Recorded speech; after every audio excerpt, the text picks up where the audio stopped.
Breaking news చూస్తున్నాం. రాష్ట్రంలో కాంగ్రెస్ ప్రభుత్వ పాలనపై హాట్ కామెంట్స్ చేశారు కేంద్ర మంత్రి కిషన్ రెడ్డి. ఏడాది కాలంలోనే రాష్ట్ర ప్రభుత్వ పాలన పట్ల ప్రజలంతా వ్యతిరేకంగా ఉన్నారన్నారు. ఏదో చేస్తారని ఆశపడిన ప్రజలకు నిరాశే మిగిల్చారని విమర్శించారు. హామీల పేరుతో ప్రజలను కాంగ్రెస్ పాలకులు మోసం చేస్తున్నారని ఆరోపించారు కిషన్ రెడ్డి.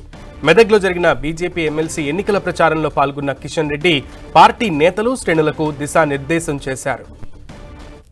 ఈరోజు కాంగ్రెస్ పార్టీ ప్రభుత్వం పట్ల తెలంగాణ రాష్ట్రంలో విపరీతమైనటువంటి వ్యతిరేకత ఉన్నది. అది విద్యార్థులైనా, రైతుకు సాయం చేస్తాము, ఈ రకంగా అనేక రకాల హామీలు ఇచ్చారు.